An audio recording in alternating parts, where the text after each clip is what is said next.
Shalom, senang kita dapat bertemu kembali, sekalipun kita masih harus beribadah di rumah masing-masing. Tetapi percayalah Tuhan tetap hadir dan siap memberkati kita semua. Firman Tuhan hari ini terambil dari kitab Roma pasal 8 ayat yang ke-28. Mari kita baca bersama-sama. Kita tahu sekarang bahwa Allah turut bekerja dalam segala sesuatu untuk mendatangkan kebaikan bagi mereka yang mengasihi Dia, yaitu bagi mereka yang terpanggil sesuai dengan rencana Allah. Topik renungan hari ini adalah di balik semua ada hikmah dan anugerah. Ya, selalu ada hikmah dan anugerah di balik setiap kejadian yang terjadi dalam kehidupan kita. Makna hikmah menurut Kamus Besar Bahasa Indonesia adalah kebijaksanaan dalam kurung dari Allah.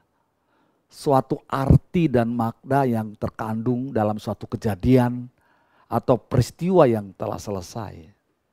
Sedangkan makna anugerah menurut Kamus Besar Bahasa Indonesia adalah pemberian atau ganjaran dari pihak atas dalam kurung orang besar dan sebagainya kepada pihak yang ada di bawahnya.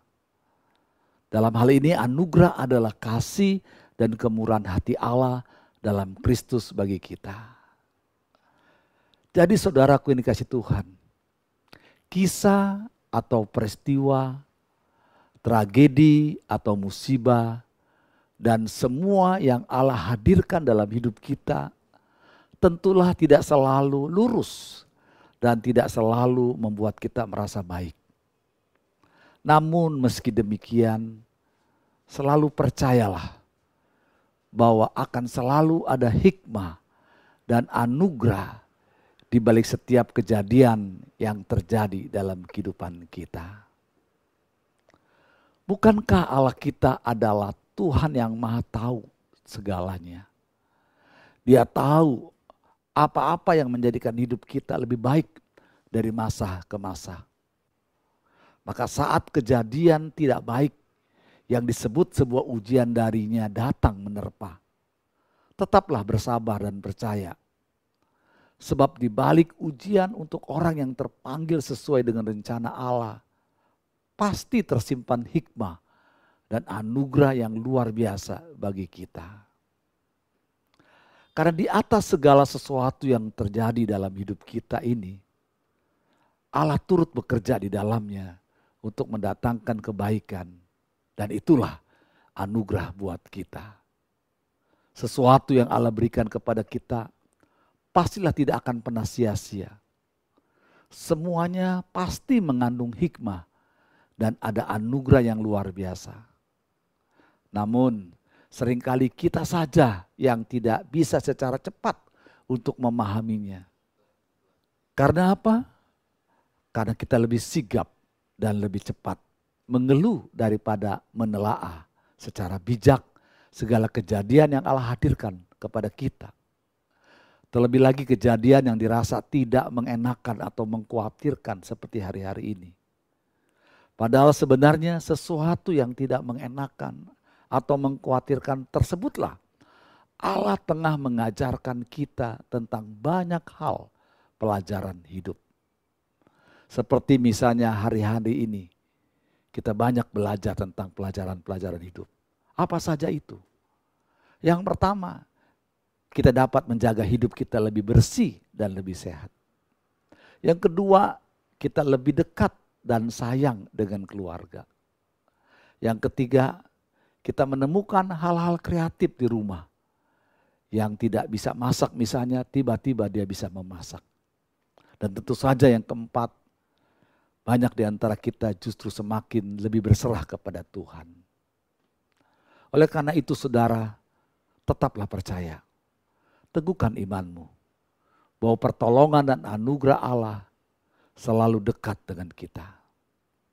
Hanya dengan membangun perasaan dan keyakinan untuk selalu berprasangka atau berpikir baik atau positif terhadap semua peristiwa dalam hidup ini, maka kita akan mudah menjalani semua ini.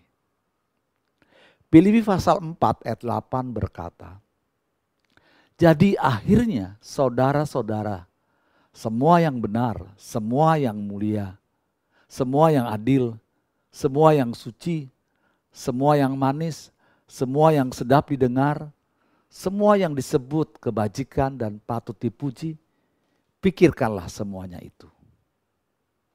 Saudara, ingatlah bahwa Allah tahu segala sesuatu yang terbaik untuk kehidupan kita. Maka sebab itulah terkadang Dia menguatkan kita justru dengan ujiannya. Dan sikap kita adalah bersabar dengan hati yang tetap percaya. Karena di balik ujian yang memang Allah izinkan terjadi kepada kita, tersimpan hikmah dan anugerah yang pasti mendatangkan kebaikan. Memang acap kali ujian yang diizinkan Tuhan terkadang membuat kita tidak habis mengerti. Mengapa? Dan untuk apa ini semua? Tetapi percayalah saudara bahwa Allah telah menyediakan hikmah dan anugerah yang luar biasa di balik semua itu. Maka sehebat apapun ujian yang telah Allah izinkan terjadi kepada kita, sudah sepantasnya kita meyakini bahwa Allah selalu mempersembahkan yang terbaik untuk setiap hambanya. Masih ingatkah saudara kisah Ayub? Seluruh keluarganya binasa dan hartanya hilang. Bahkan dia sendiri mengalami penyakit yang mengerikan. Sahabat-sahabatnya menghakimi dia dan istrinya bahkan meninggalkan dia. Namun siapa yang dapat mengira akhir dari kisah yang tragis tersebut? Ayub bangkit sebagai pemenang. Dia menjadi orang yang lebih diberkati Tuhan jauh dari sebelumnya. Luar biasa bukan saudara? Apa rahasianya? Yang pertama, dia senantiasa hidup takut akan Tuhan. Ayub pasal 1 ayat 5b berkata, mungkin anak-anakku sudah berbuat dosa dan telah mengutuki Allah dalam hati. Demikianlah dilakukan Ayub senantiasa. Dalam setiap aktivitas kehidupan Ayub, dia selalu mengintrospeksi atau mengevaluasi. Jangan-jangan hidupnya atau perilaku dia dan keluarganya telah berdosa kepada Tuhan. Ayub takut akan Tuhan. Rahasia yang kedua, dia memiliki perspektif yang benar tentang kepemilikan. Ayub pasal 1 ayat yang ke-21a. Dengan telanjang aku keluar dari kandungan ibuku. Dengan telanjang juga aku akan kembali. Ayub tahu benar bahwa hidupnya, semua miliknya adalah milik Tuhan.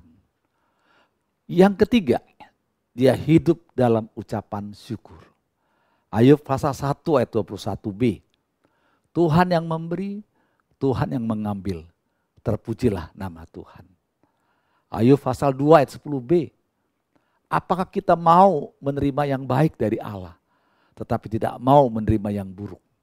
Wow, luar biasa sikap Ayub ini. Dia tidak hanya mau menerima yang baik, tetapi dia juga mau menerima hal-hal yang tidak baik. Dan rahasia yang keempat, dia mengenal secara pribadi siapa Allahnya. Ayub pasal 42 ayat 5 berkata, hanya dari kata orang saja aku mendengar tentang engkau, tetapi sekarang mataku sendiri memandang engkau.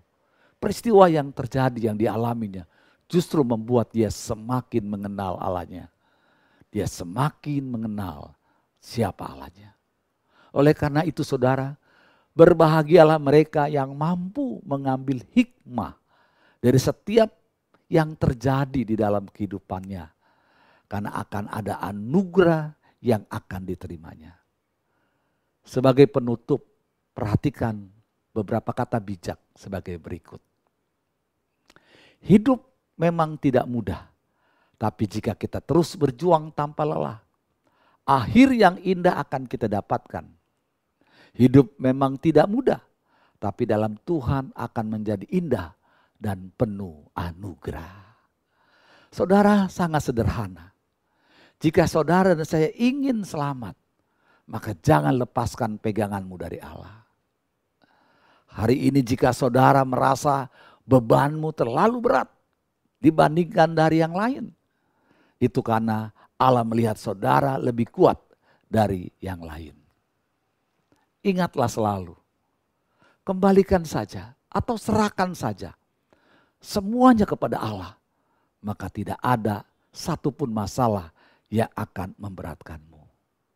Mari kita berdoa bersama-sama. Tuhan Yesus, ampuni kami jika masalah yang sedang terjadi dalam kehidupan kami hari-hari ini justru membuat kami tidak bisa melihat hikmah dan mendapatkan anugerah di atas semuanya itu. Ajarkan kami untuk selalu hidup takut akan Tuhan. Menjaga sikap perilaku kami untuk selalu takut akan Tuhan. Ajarkan kami Tuhan untuk dapat memahami dengan benar bahwa semua hidup kami dengan segala yang ada di dalamnya adalah milik Tuhan. Penuhi hidup kami dengan ucapan syukur. Dan biarlah kami terus menerus semakin mengenal Tuhan dengan benar. Dengan itu kami percaya sebagaimana Ayub keluar sebagai pemenang. Bahkan dia boleh lebih daripada pemenang. Kami juga akan dapat melihat hikmah dan menerima anugerah di balik semua yang sedang terjadi hari ini. Terima kasih. Kami akan tetap berdoa buat bangsa Indonesia, buat Bapak Presiden kami dengan segenap jajarannya, untuk para medis dan para sukarelawan yang sedang berjuang untuk mengatasi penyebaran virus corona. Engkau tolong mereka semua, lindungi mereka. Berkati sekali lagi Tuhan gerejamu, segenap umatmu dimanapun kami berada. Biarlah kami dapat melihat hikmah dan anugerah di balik semua ini. Di dalam nama Tuhan Yesus kami mengucap syukur dan berterima kasih. Haleluya. Amin. Terima kasih. Kita akan bertemu kembali dalam ibadah minggu depan jam 8 pagi. Tuhan memberkati kita semua.